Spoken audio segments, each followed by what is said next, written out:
Specific examples I use because they were the most dramatic in years during and then immediately after World War I, in the early 1920s, was the great German and great Austrian inflation. And in fact, you will find a table in that article from a book by an economist named Frank Graham, who did a book about the German inflation, about how the supply of money increased from the beginning of the war in 1914 to when the inflation ended in 1923. What prices are doing, the wholesale prices. What happened to the exchange value of the German mark relative, for example, to the dollar. And it resulted in a massive and destructive inflation. Prices were rising so fast and so dramatically and erratically. By the end, when the inflation was reaching its worst point in 1923, and particularly the autumn, the last months of 1923, the prices were rising so fast that you couldn't anticipate what anything would cost practically the same day that you got paid or had money to spend. For example, years ago I met someone who was old enough to have lived through the great German inflation. And he told me at its worst, in that autumn of 1923, you could sit in a Berlin cafe, and in the time that it took you to drink a cup of coffee, the price of that cup of coffee would have doubled. Do you know what the moral of that lesson is? Drink fast, even if it's very hot. The faster you drink, the less it's going to cost you when the bill comes. It was a story of a very famous German author. He'd made his living as a writer. He was now an elderly gentleman, and he'd made a good living as a writer. Books, novels, essays for magazines, and he'd accumulated what would be considered a reasonable nest egg for a comfortable retirement. But the prices had been rising so rapidly and so dramatically that in that autumn of 1923, this German author took all of his money out of his bank account, and it was enough to buy one token for the Berlin trolley. And he took one ride around on the trolley around his city of Berlin, went home, and committed suicide by putting his head in the oven. But his entire life savings had been wiped out by the inflation. It even resulted in loose sex. Loose sex, what does that mean? Well, you know, we're talking about 100 years ago. People used to not do it until they were married. I know that sounds like a wild and crazy idea, but that was the way it is. People didn't do those things until they were married. And what was part of our marriage agreement? A dowry, right? You know, the woman brings a sum of money from the family into the marriage, right? A dowry. That was the old traditional way of doing things. Well, inflation made the value of family savings so diminished in value that nobody could accumulate dowries for marriages. So how long are we going to wait to get married? So people started doing things before marriage because they didn't know how long they'd have to wait till they could afford to be married. So now that's kind of funny and absurd, but the point I'm trying to make, it undermined part of the cultural values and traditions and customs and standards of culture of the society. It destroyed the German middle class.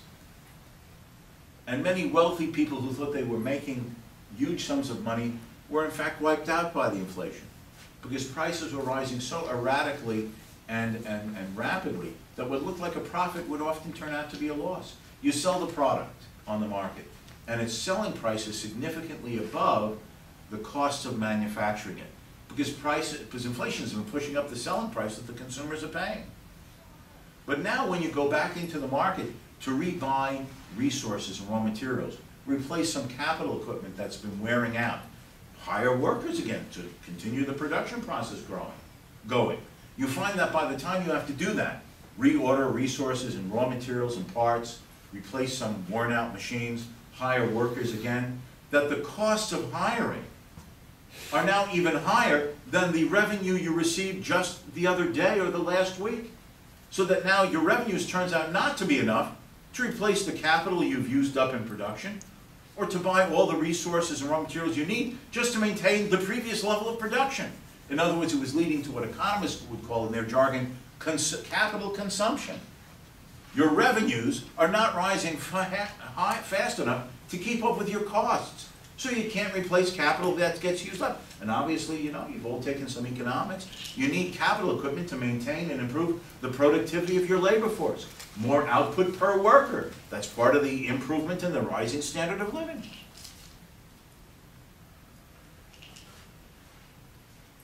That's the disastrous effect when inflation gets out of control like that. Now, the other element of this is that this often brings about the sequence of the business cycle, the booms and busts of an investment and housing boom, followed by a crash. Now, why? Now, again, I know that most of you have taken some economics, and it's easier for me, you know, they say, you know, picture's worth 1,000 words. So I want you to put on your thinking caps again. I know it's still, please don't make me, but you know, put your thinking cap on. And I want to do a couple of little diagrams here. I'm going to put one on top of the other.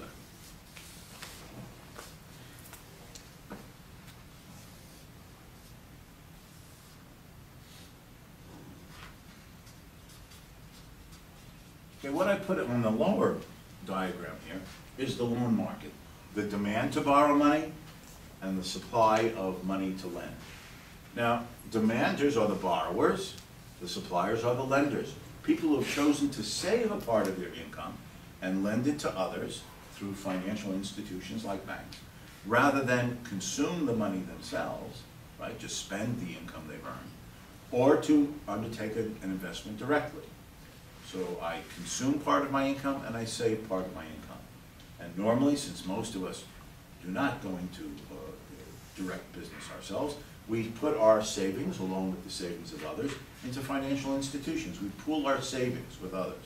And then the financial institution, the bank, acting as our middleman, funnels the savings that we have set aside to lend to those who want to borrow that money, who want them to take investment projects. And the price that brings the demand to borrow savings into balance with the supply of people's willingness to save out of the income they earn is, of course, the market rate of interest. That is the market rate of interest, little I for rate of interest.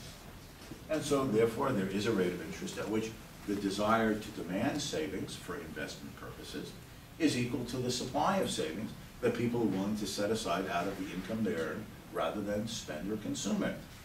So, that's the supply and demand for borrowing and lending, savings. Now, the other diagram here looks like this. Now, this is what the economist calls, if you remember your thinking cap, the production possibility frontier. What the hell does that mean? What does that mean? Well, again, if you recall, the way the economist thinks of it is that resources are scarce in the society. There's not enough of the means at our disposal to do all the things that we would like to do with the available resources. Time, machines, labor, etc. And that means that we have to make trade-offs. Now we can imagine that that there are two alternatives, and I'll just initially put here X and Y, just to explain and remind you of the logic. Now we could devote all of our resources in society to just making commodity X and no Y.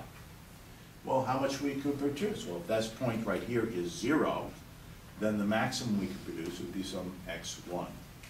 But then we would produce no Y. Or we could do the opposite. We could produce a quantity of Y up to this point here. That's the most amount of Y that we could produce if we devoted all of our resources, land, labor, capital, etc., just to making Y, no X. But, or we could trade off. We could have some alternative combinations. I could give up some Y and to have some X. So I could have either or combinations in between.